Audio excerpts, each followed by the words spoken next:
Most people, they under-focus on their desires and we over-focus on our doubts and we believe more in the things we fear and doubt. And if you can flip that, then people become unstoppably powerful. If you ever felt stuck rehashing the same problems in therapy and wondering why traditional approaches keep you focused on your worst moments, this episode is going to be for you. I'm here with Elliott Connie.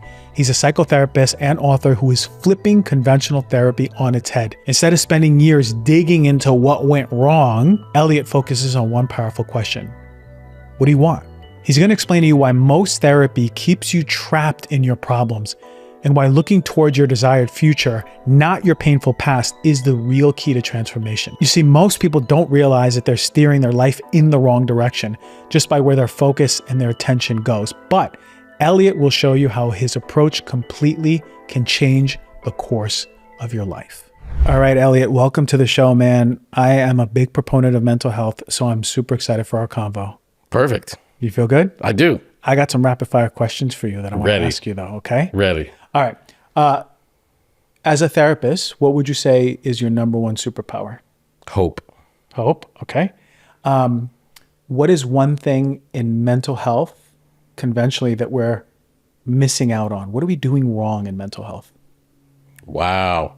Overly focusing on problems. We have this weird belief that if we understand the problem, we can somehow be better, but that is completely a misnomer. Okay. What is one word that you'd love to ban from all therapy sessions? Wow. One word I would love to ban from all therapy sessions. Why? Ooh, okay. Ooh, that's huge in therapy sessions. So I can't wait to hear about that. What is the power of focusing on the future versus the past in therapy? The future is where you're going to live the rest of your life. Mm-hmm. So that's where you should focus. You know, I grew up on Church Ave in Massachusetts, but I don't focus on that because it's where I used to live. Mm-hmm. I want to live in, on Rodeo Drive in Beverly Hills. That's where you should focus. So where you're going deserves you. Like you have a responsibility to pay more attention to where you're going than where you've been. Minority community, are they resistant towards therapy? Yes, but they don't know it. They're resistant in anytime you say something that goes against someone's default, they're resistant, but it's almost like they don't know that they're resistant. Someone is saying something just completely foreign, so they're resistant. But once you even spend a minute with people, they're like, oh, I get it. Okay. All right. That's the rapid fire, man. You ready for this interview? I'm ready, man. You feel good? That was easy. Cool. You have been open about your past, your childhood traumas, suicidal thoughts that maybe a lot of men come across. You've been open and really candid and people have connected to that. How has that past experience informed how you now approach your life in healing others? In every way possible. I spent a lot of my years ashamed of my life. Like when I was a child and my home life was just not great. We didn't have a ton of money. My dad was super abusive. And I would hide that, I go to school on Monday after just spending a hellish weekend with my father and everybody's like, how was your weekend? And you don't say, oh, it was a tough weekend. I'm so glad to be back in school. I would say, oh, it was a great weekend, just to fit in. And I had to learn that my story is my superpower. I had to learn that my story is who I am. And it very much defined me in the most positive ways. I tell people all the time that hope is my superpower. You actually asked me that. Mm-hmm. And the reason I say that is because when you grow up in an environment like I grew up, and there were times where all I had was hope. And I learned the power of hope through that process. So I have this indestructible confidence. I think people think of confidence as a belief in your own abilities. I'm confident that I can build a successful business, or I'm confident I can get that job, or I'm confident I can do this or do that. And that's one layer of confidence. But the second layer of confidence is I'm also confident that I can get back up no matter how many times I'm knocked down. And that came from being knocked down lots of times. And I just realized every time I get knocked down, I can get back up. Yeah. So I go into spaces, as you just said, I talk to a lot of Black audiences about mental health when they're not, used to being talked about mental health, and they're not used to being talked to about mental health in the way that I do it. But also, mental health is a very like Eurocentric world. It's a very white world. And I show up as a black dude who represents the hip hop culture. They're not always happy to see me there, and have sometimes made it very overt that they're not happy to see me there. But I have such a belief. If the worst thing you can do is knock me down, that's just not enough to cause me to worry, because I habitually get back up. Amen. I love that, man. That's how you're showing up. 100%. So that past informed how you show up, and Everything. Now you're showing up in these communities, right? You were talking about off air. You on the Breakfast Club. I'm familiar with the Breakfast Club. I love hip hop. and you had tens of thousands of people disagreeing with some of your perspectives. What was one of the biggest perspectives that they were disagreeing on? So, and first of all, I mean, shout out to the Breakfast Club. I genuinely love Charlamagne the God, DJ Envy, Jess Hilarious, Lauren LaRosa, Jason Lee, who was a guest host one of the times I did the interview. And they asked me about my beliefs about child rearing. And I happened to say, which is true, in the black and brown community, we tend to think our children speaking up is disrespect. Like my own mother would say, don't talk back to me. And if you talked back, there were like massive consequences, and they would view talking back as disrespect. But the truth is, we all want to raise confident children, right? If you have children, you want them to grow up, be strong and confident. Well, the first place they're going to practice that strength and that confidence is on their parents. And they do so very logically. Like if I'm a child and my favorite thing in the world is to play video games, and I'm playing video games, and then you as the parent have the audacity to come and say to me, clean your room. We have to be logical right now. Like the act of playing a video game is far less exciting than the act of cleaning the room. So when the child looks at you and says, I don't want to, they're not being disrespectful. They're using their voice. They're practicing. Now, it's your job to parent that, right? It's your job to say, well, you have to turn it off. There'll be a punishment if you don't, whatever way in which you do it. But we shouldn't view it as disrespect. They're simply trying to figure out how to use these skills in the world. Now, this is incredibly important, because what happens when that, 12-year-old is 32 and they're in the workforce and they have a boss that's asking them to do things that they don't want to do, that is very much in line with their job. They need to know how to follow a task that they don't want to. And they need to know how to use their voice. Like, what if that boss is mistreating them or underpaying them? Like, these are wildly important skills. But in the black community, we ask children to perform tasks as adults that we did not prepare them to perform as children. And we have a responsibility, like, let them use their voice, parent it, even punish it if you want, but do not label it as disrespect. Because if I know my child is just practicing using their voice and they're trying to figure things out, then I'm going to respond logically as a parent. If I view it as disrespect, it's going to trigger anger. Of course. Right? It's going to trigger me to be angry towards the child, and that level of treatment needs to change. Because that anger is taken out on the child. Correct, yeah. They learn very fast. Anytime I use my voice, it's punished. I'm in trouble. Yes. And that association happens early on. Yes. And they're right to have that association. Of course, yeah. But we need to do some work to change it. I'm not a parent, but I'm assuming that it can be really triggering to a parent when the child says, no, I don't want to clean my room. I still want to play video games. Correct. Is there a moment where we go, okay, I feel that in my body. I feel that anger coming up. But is there a practice that you can recommend people to overcome that moment instead of reacting and saying, no, clean your room? Right. To be like, okay, I hear your voice. I hear you speaking up, but, and then moving forward. But the practice is listening. Just really listen to what your child is saying, because they're usually correct. I would rather play video games than clean my room. So we have to practice listening and then responding, instead of thinking it's the child's responsibility to be compliant to us. Because it's not. The child, 100% of the time, the child is preparing for adulthood. And we have to remember that. So when the child says, I'd rather do this than that, they're preparing for adulthood at all times. They're not disrespecting you. They're not being rude. They don't hate you. They're simply preparing for adulthood. One of my favorite things, like I have the benefit I have a pretty cool life, I tell people. And I get to travel around the world and speaking about topics very passionate to me. One of my favorite places to go is South Africa. Like I love going. I don't know if you've ever been to South Africa, but it's amazing. And while in South Africa, I've probably done 6 or 7 safaris. And one time we were on a safari, and every morning they would turn to us. You get on that, uncovered Land Rover you see on the Discovery Channel, and they turn you and say, "What animal would you like to see?" And this one day, everybody agreed we wanted to see lions. So they're like, okay, we'll see if we can find, we have one lion pride on 40,000 acres. We'll track them down. So they did. It took them about an hour, but they found them. And you see these beautiful, regal lions like sitting around, and you see these cubs. And the cubs are like hiding behind their mom or dad or whatever, and then pouncing on each other.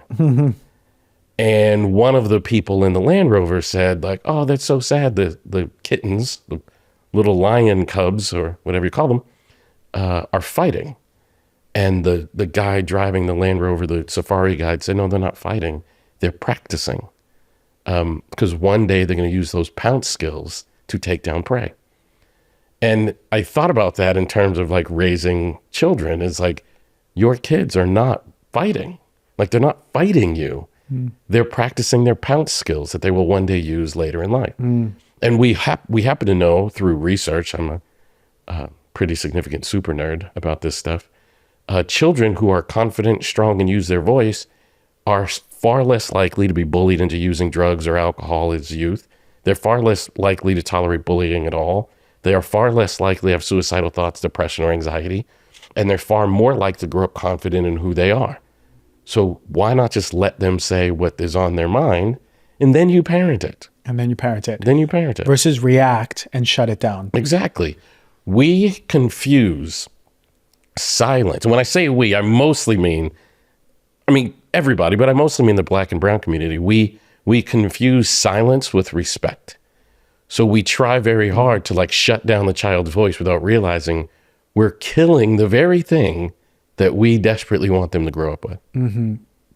That really resonates with me, man. I mean, any South American community, Caribbean community, it's the same. It's like authoritative. You do not talk back or speak up. Right. And instead you start to internalize your voice and swallow it. And then you start to lose your truth and not even able to speak up. I had to work to reverse people pleasing in my adulthood because of that. 100%. To actually like, what do I want? Like, I don't even know what I wanted anymore because I lost track of it. But think about that. Think about what you just said, because what you just said is so powerful. If I'm growing up and I'm being forced to comply and I'm having to swallow my voice, you're literally training me to be a parent pleaser, which I suppose in a vacuum is fine. But if you think that parent pleasing is limited to parents, you are misguided. Because parent pleasing turns into teacher pleasing, which turns into peer and colleague pleasing, which turns into overall people pleasing. And we know, like, if I'm 13 years old, which is around the first time the average male is introduced to drugs, alcohol, and deviant behavior, if I'm 13 years old and I have been trained, I've been conditioned by my very own parents to be a people pleaser, and then someone comes up to me in school and says, "Hey, we're all skipping school today," I'm going to say yes just to not upset you. And that's crazy. Yeah. That's absolutely crazy. Yeah. I actually go back and think about this. First time I think I drank, I don't think I wanted to drink in that moment. And I think I said yes because I fell into peer pressure because there was no like individual self-confidence, my own voice to speak my truth. That is absolutely true. It's pretty wild. That's crazy. And it makes sense with the statistics. Right. And we know that kids who grow up and they're able to speak their truth, those kids are far less likely to have that thought. Yeah. So when someone says, "Hey, let's go drinking," you're like, "Nah, I'm good." Because I'm not conditioned to say yes to things I ultimately don't want to do just to appease you or the group that I'm in. Man. Now I wish the people on the Breakfast Club saw this. we gotta tell the minorities, hey, we're onto something here, because that was really potent. But I think that's important. I think it's important to be able to say it regardless of the pushback. For sure. Speaking the truth. Yeah, I think you have to speak that truth regardless of what people say and what people are used to hearing. And, just like, when you're the first person to say it, you're probably going to get yelled at. You have kids? I have a daughter. You have a daughter. How old is she? 28. 28. Okay, when she was 13, how was that? Difficult. I mean, it's always a difficult journey. It's a difficult journey. It's a difficult journey. Did you find her wanting to speak her truth and you having to be like, okay? Yeah, I mean, for sure. But now watching her,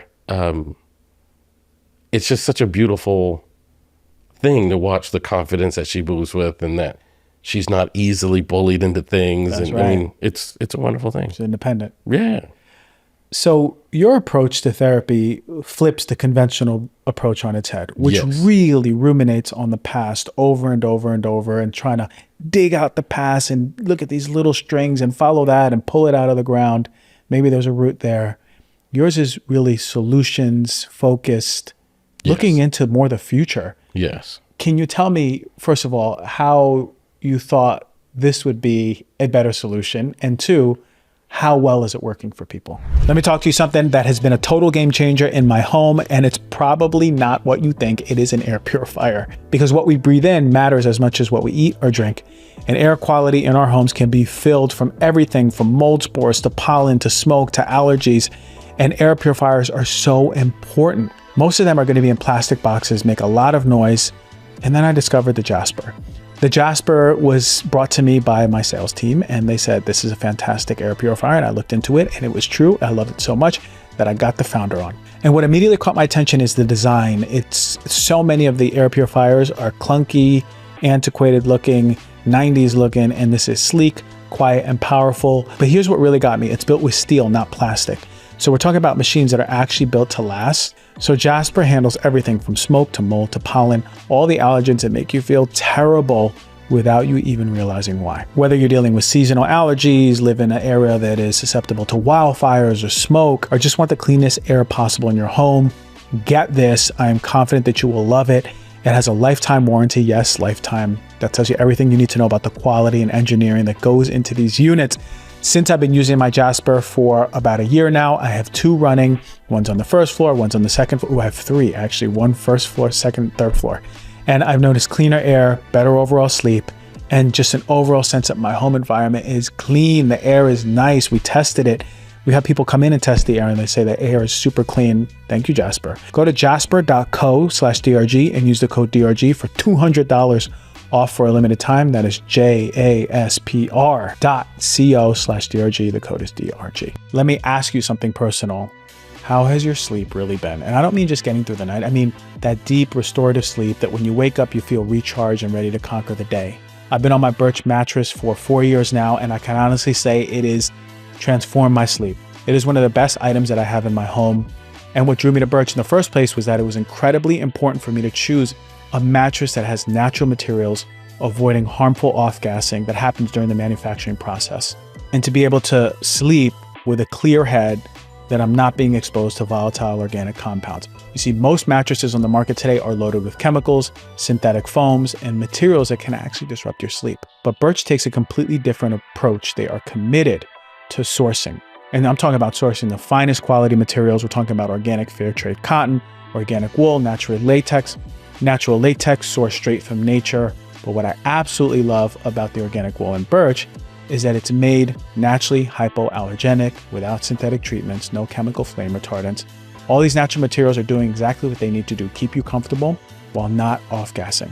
They are engineered for breathability, so you're not waking up dripping in sweat like a lot of these materials and a lot of the beds are. And one of my favorite elements to Birch mattresses is that you can test a new mattress in the comfort of your own home with a 100-night risk-free trial. It ships directly from their facility to your door completely.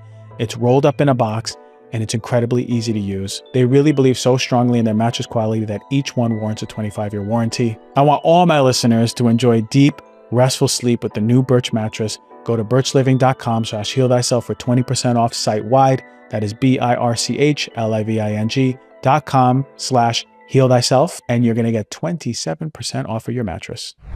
Yeah, well, the first part is, like everybody, when I went to graduate school, I went because I wanted to learn how to be a psychotherapist. Yeah. And to scare everybody to death, you don't learn how to be a psychotherapist in graduate school. They teach you theory, and they teach you, names, places, and dates, but they don't teach you how to actually do the skill of psychotherapy, which freaked me out when I was in grad school. And going there with my own past traumas and my own histories with things, I would sit in class and imagine myself sitting on a couch and someone doing Freudian therapy or Jungian therapy or, whatever other problem-focused therapy. And I would think to myself, if I had to go sit for an hour and talk to you about how hellish my childhood was, or talk to you about the moments my dad did this or that, I would leave that session worse off than I entered into it. And it disheartened me. Like, I very much felt like, I don't think I want to do this. I thought I was going to spend my career helping people, and now I'm learning how you guys actually do it. Yeah. I don't think I want to do this. And right about the time I was genuinely considering quitting, I read 2 pages in a 1,000-page book, 2 pages about this thing called solution-focused brief therapy. And I didn't know what the heck that was. I'd never heard about that term before, but what I was reading on those 2 pages was, if you want to change your life, you should probably focus on change. And it just woke me up, because I was like, it's true. I wouldn't, if I wanted to get wealthy, right? I'll just use this as an example. If I wanted to get wealthy, I wouldn't hire a financial planner that sat me down and said, well, let's talk about how you got broke. Mm-hmm. That would be a weird conversation. I want to talk to somebody who's going to say, well, let's talk about the act of acquiring wealth. If you want wealth, you have to focus on wealth. Or if I wanted to lose weight, I wouldn't want to go talk to somebody about all the things I did to gain weight. You could do that, but that doesn't inform them in any way, shape, or form about how to achieve better fitness. And mental health is the same way. So here I learned about this approach where if you want change, you talk about change, and very specifically, you talk about the kind of change that you want to achieve. And it was wildly transformative to me. It was just mind-blowing, massive. It was a super huge thing. And I just wanted to learn more. I was I've just read these 2 pages, want to learn more.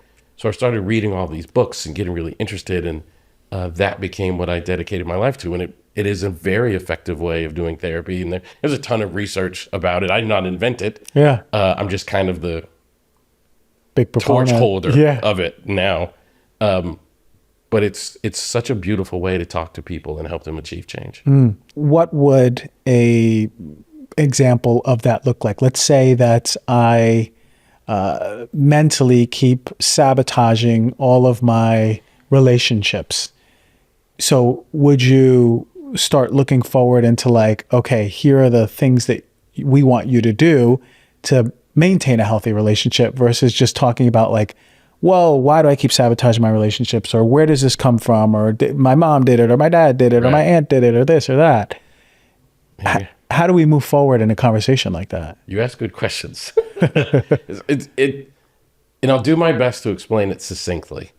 In traditional psychotherapy, if you're someone that sabotages all these relationships and blah, blah, blah, the very first question you're going to be asked when you come to therapy is, what brings you into therapy, right? That is the very first question you're typically going to be asked. What brings you into therapy? Well, that's going to cause you to talk about all of your habits of sabotaging, all of your habits of breaking down relationships, all of your failures in relationships, so on and so on. In this approach, we're going to start off by asking you the single most important question you are ever going to ask yourself, or anyone's ever going to ask you. And that question is, what do you want? And the way I'm going to ask that question, literally the second you sit down in my office, I'm going to ask you, what are your best hopes from talking to me? Because I want your brain immediately thinking about, what is it that I want? It doesn't matter to me that you've sabotaged relationships. I don't care how many of them you've sabotaged. I don't even care with whom you've sabotaged them. What I want to know is, what am I trying to achieve? Well, I'm trying to achieve better relationships. Well, now that we know that, then the entire conversation is centered on that thing, right? The entire conversation is centered around, how would you know you were improving as someone in relationships? Who would be the type of people you would form these relationships with? How would you let them know you were better at achieving these relationships? What kinds of things would you say and do within those relationships to help maintain them? All of those kind of questions are going to help orient you towards being the kind of person you want to be. I see. I understand. So it's really giving a North Star immediately and not and exclusively to everything else. to everything else. Yes, And that's we are informing the just going whole. to focus on the North Star. And by virtue of focusing on that, shifting your habits and everything, you already are moving your identity in relation to it. 100%. You're kind of changing in relation to all of that work anyway, that all the stuff from the past changes with it. It's 1,000% true. In LA is famous for lots of things, the Lakers, the beach, but probably more famous than anything else is the traffic here. Yeah, man. And yesterday I was driving to Hollywood, and all of a sudden I come up against this massive traffic jam. And, you're driving through this at, negative miles an hour going through the traffic jam. And when I got to the front and everything starts opening up, I realized that the accident that has caused this traffic jam is actually not on my side of the highway. It's on the other side of the highway, which everybody knows and familiar with the phenomenon called onlooker traffic. Yeah. Now, why does that happen? It happens because of the very relevant thing that we're talking about now. The reason why onlooker traffic happens is because as human beings, we're driving down our side of the road where there is not an accident, and we look over and we see there is an accident. Well, what happens is when I look, my hands turn towards the direction I look. So if I'm driving and there's an accident over there and I look, my hands will steer a bit, which causes me to hit the brakes and then causes everybody else behind me to hit the brakes. That is the phenomenon known as onlooker traffic. Why does that happen? Because wherever you look, your life will follow. So if you spend all of your time looking at problems, you're going to accidentally manifest more problems. It's just the way it works. So when you come to me and you're like, I sabotage all these relationships. I've got all these ex-girlfriends and ex-wives or ex-boyfriends, ex-husbands, whatever it is. I don't get along with my kids. I don't get along with my friends. Like every relationship I have seems to break down. The more we focus on that, the more you're going to manifest breaking down more relationships. So why not talk about who you are trying to transform into? Oh, yeah. Because that's literally you just steering your life in the opposite direction. It's just most people don't focus enough on what they want to become. Most people, they under focus on their desires and they experience their desires as almost incredible, meaning like I can't have it. And we over focus on our doubts and we believe more in the things we fear and doubt. And if you can flip that, then people become like unstoppably powerful. Hey man, yeah, I feel that. And I'm the LA hippie energy, right? And it's true. Energetically, wherever you focus, 100%. Your awareness, all that energy goes. 100%. And you keep experiencing and revalidating it and reliving it. And it's just intuitively feels so much more liberating to just follow something that is a little bit more positively focused in your desires and that your North Star is there. 100%. That's absolutely true. How about when it comes to couples? I know a lot of therapists they're like, oh, working with couples, that's a whole nother thing. Can this be translated to couples therapy? Absolutely. I've written multiple books about it. Yeah. 100% true. And you're absolutely right. Most therapists don't like working with couples. Yeah. And I was like that in the beginning, but I love it. I absolutely love it. Let's say me and my partner are here and we've been having problems. We've been fighting all the time, but we don't want to get divorced. Is it the same idea? We are focusing on what we want. We want a happy marriage, loving intimacy, and everything that is informing our sessions is going to be around that. That's absolutely true.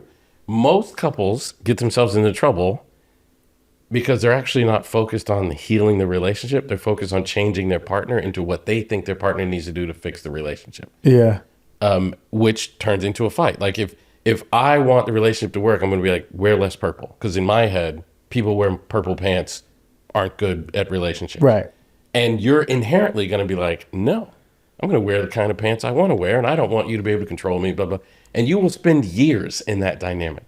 But at no point does anybody say, hey, hold on, time out. What kind of relationship do the two of you want to be in?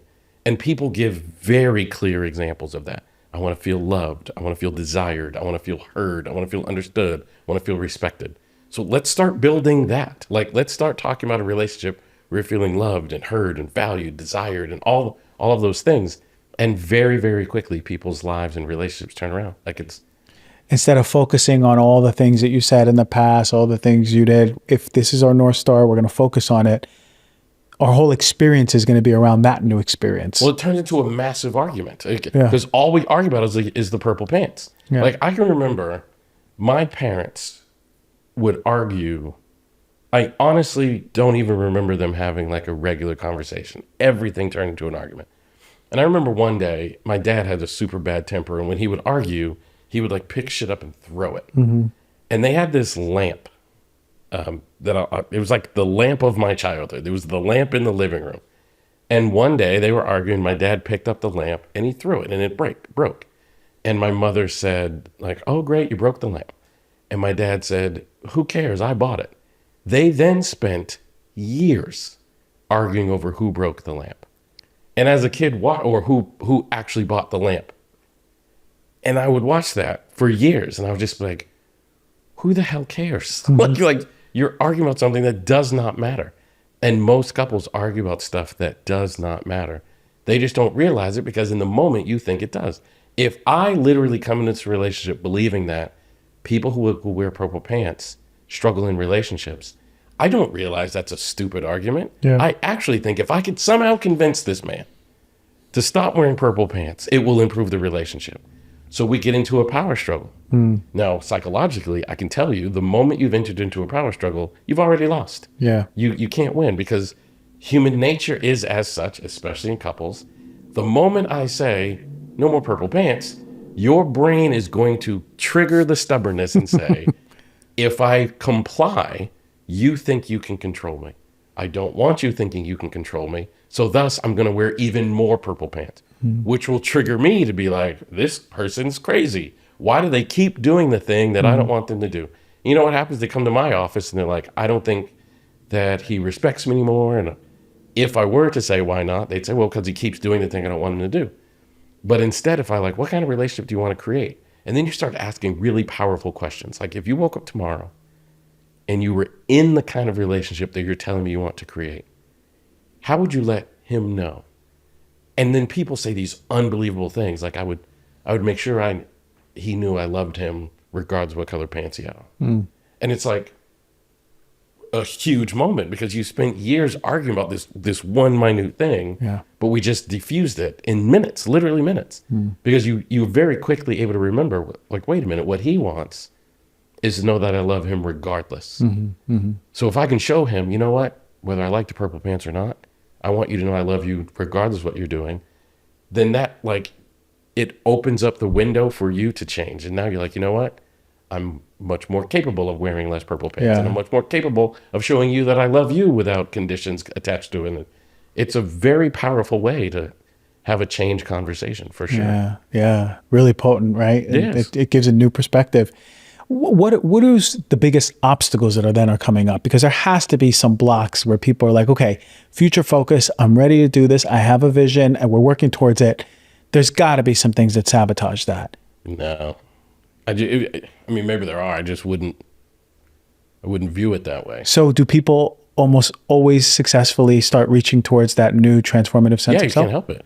You can't help it. You can't help it. Because you're always locked in on that. Well, you can't help it because it's almost like if I program my computer, like I bought a Mac recently, and the browser that I use, when I turned the computer on, it said, do you want this browser to come up every time you turn on the computer?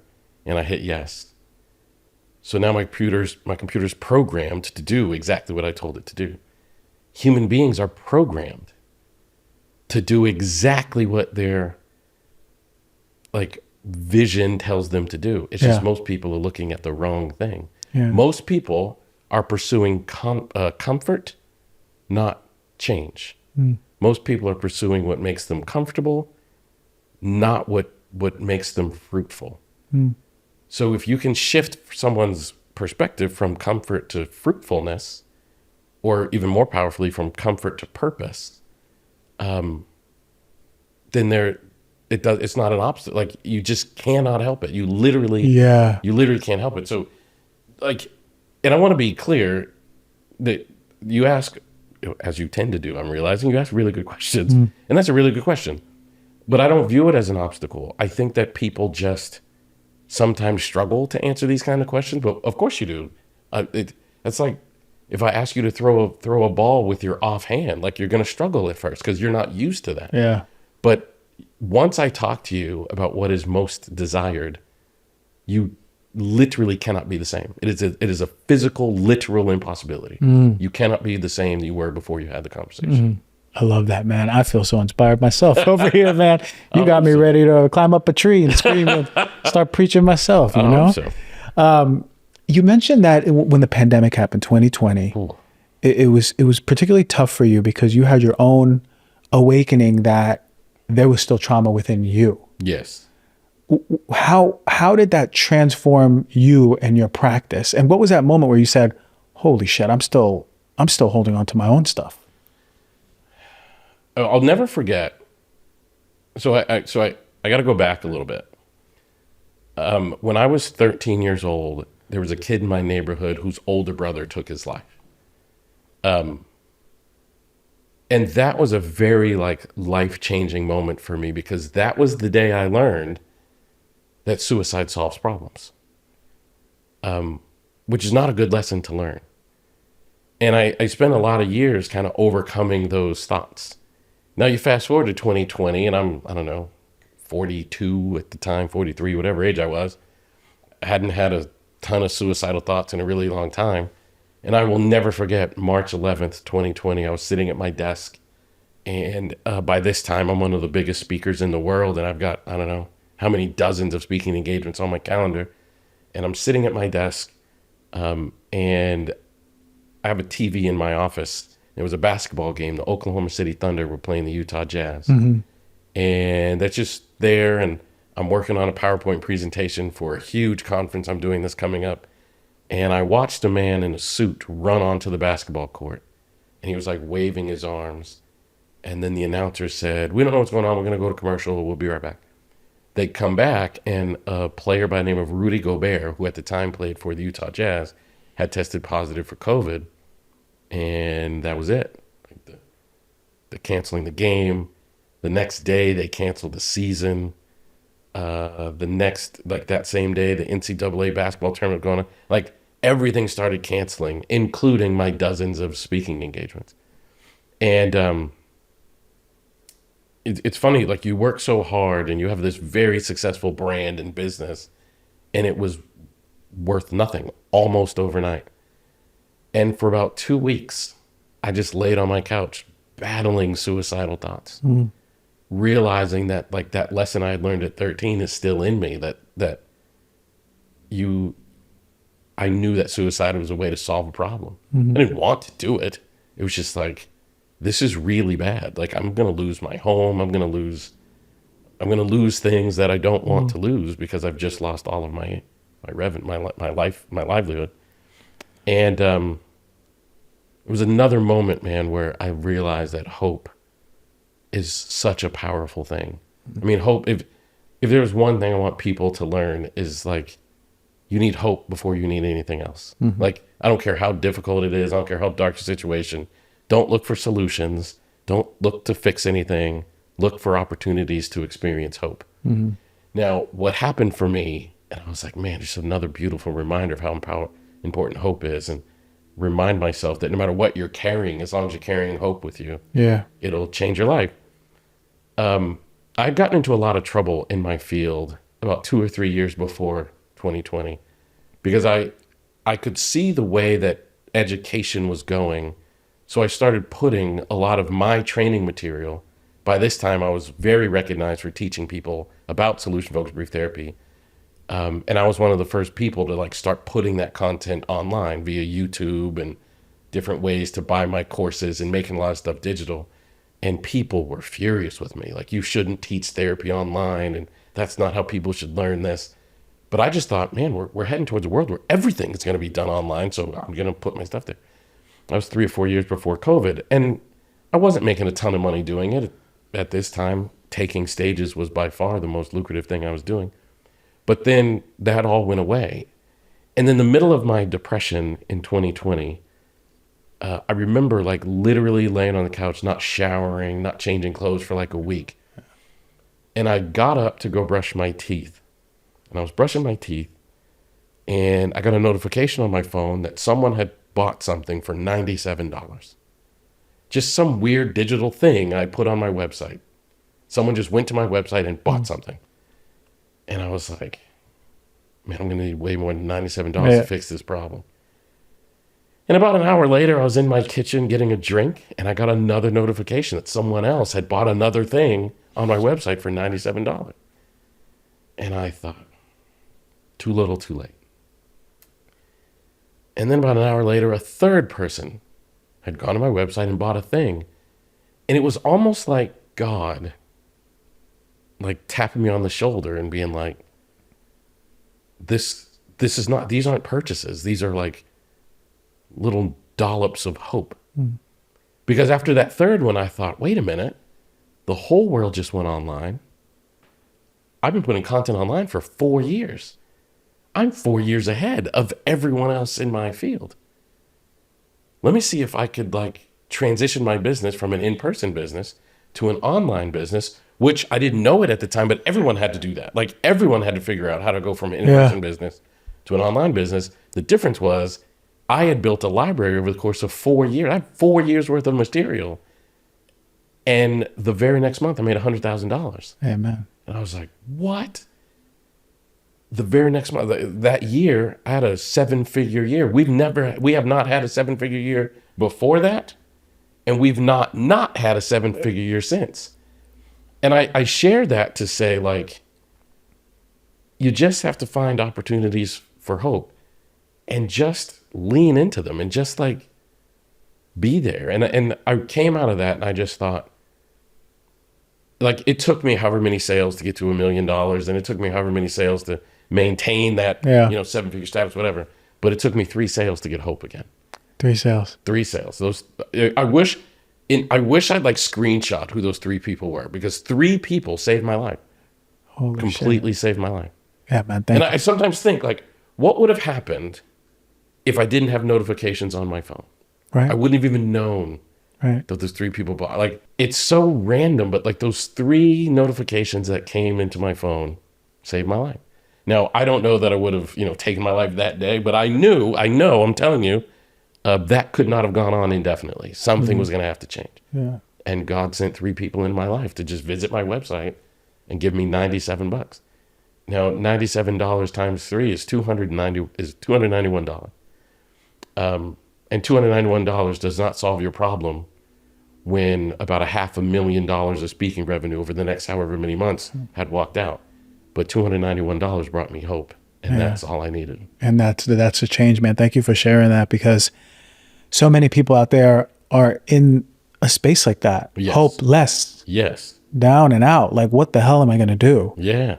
And even in your situation, in the couch, not changing, depressed, unshowered. I'm one of the world leading psychotherapists at the time. Like, I'm sitting on my couch and I'm like, if the world could see me right now, I haven't showered in God knows how long. I am a mess. And $291 saved my life. Yeah. I want everyone to listen to that and really feel that, because things can change your life. And it comes back to one of the first things you said in the rapid fire is hope. Yeah. Hope. And you hear that word, but you don't really feel it. But now I'm really feeling it when you're saying it. Yeah, I think I hate what the world has done to the word hope, because hope requires action. Yeah. But it's this thing that once you understand it, and you said something that I think is super powerful. Like, there's so many people out there that are hopeless. But the truth is, there's not a single person in the world that's hopeless. There are people in the world that are hope distracted, meaning they just can't see where it is. Mm-hmm. And if you wake up tomorrow, and people do this all the time, they wake up tomorrow and they're like, gosh, I'm drinking too much. I got to figure out how to stop drinking. Or I don't have a job. I got to figure out how to have a job. I don't have enough money. I got to figure out how to get more money. And I would say, no, don't do that. Wake up tomorrow and look for hope.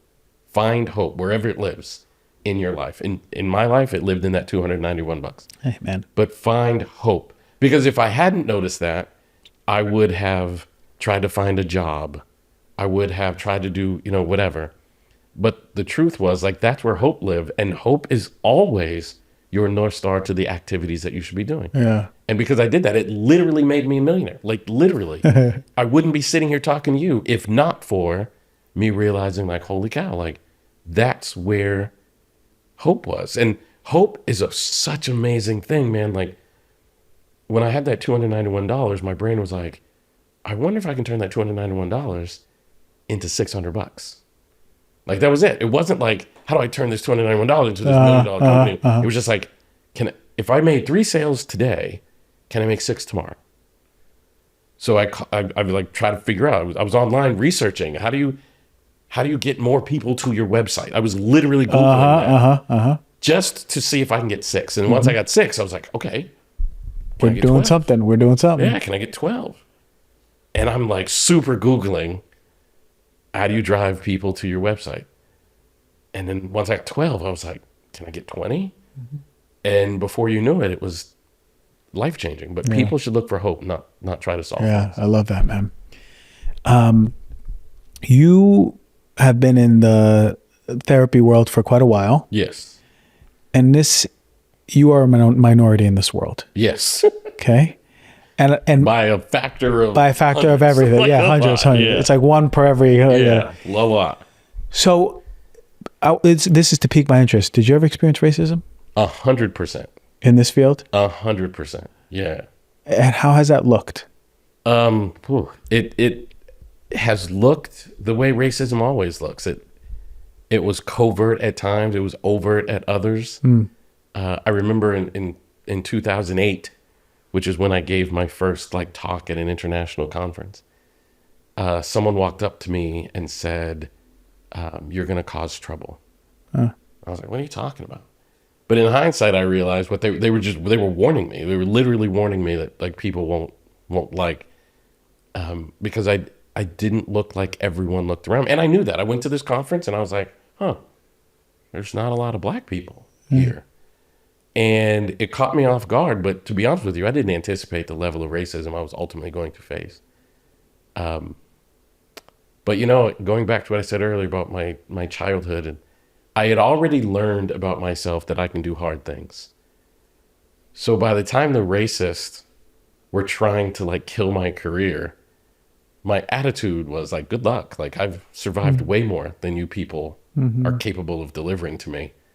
And when they tried to ban me from this organization or that organization, where they tried to blackball me from speaking at these events or that events, I was like, good luck.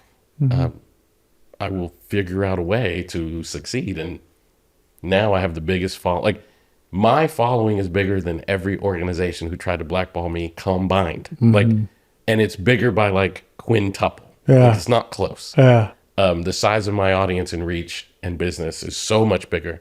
There was this one woman, probably shouldn't say her name, but there was this one woman. Okay. We'll stop there. And I don't mind saying her name, but I don't even know if I can say it without a tone. But there's one woman, I was on a board, and she was in one of these meetings, and over the course of a few weeks, she kept saying these really ridiculously annoying things. And people on the board were like, gosh, I really wish she would stop saying these things. They're not productive, getting in the way of the work of the board. And I was the vice president of this organization, which I was very proud of, because these were the kind of organizations that didn't accept me, but I built myself to such a degree that they had to bring me on, and they made me vice president. So I was vice president of this particular organization, and at one of these meetings, she continued to do this disruptive behavior. And I said, would you stop saying that? I said it just like I'm saying that. Would you stop saying that? I was the only black person on this board. And later on, it comes back to me that she's going to file a complaint that Elliott was bullying me because I was a woman. And I was like, no.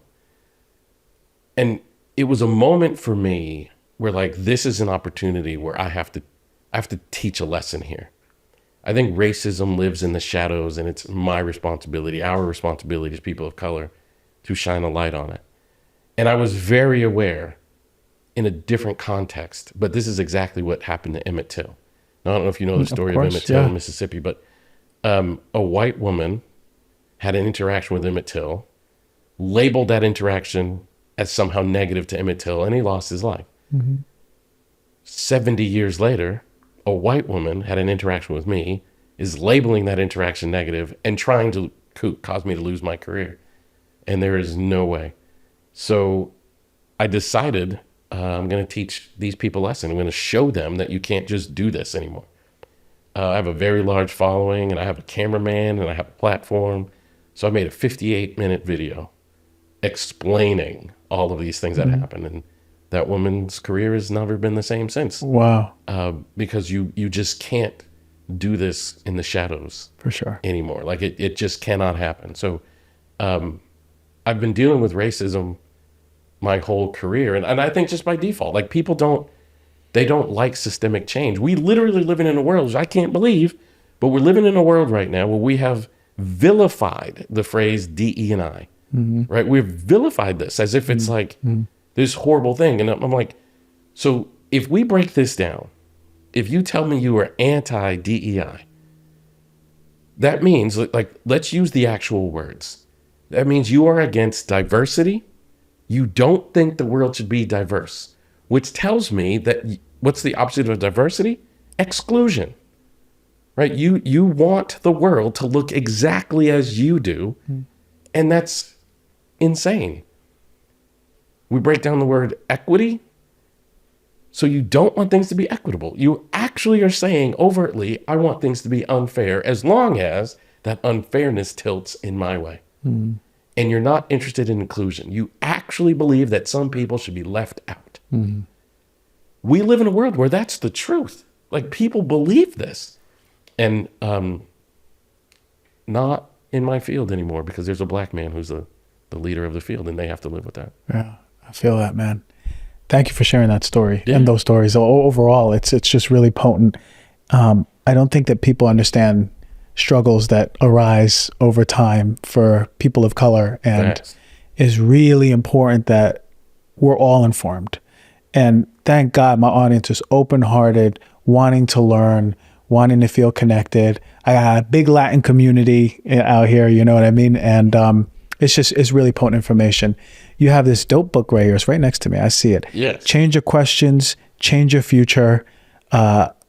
Is this available for us right now? It is 100% available. Jump on Amazon. You can go to my website, elliottconnie.com, and purchase it. Like, I've written several books, and I love them all, and I want everybody to read them all. Yeah.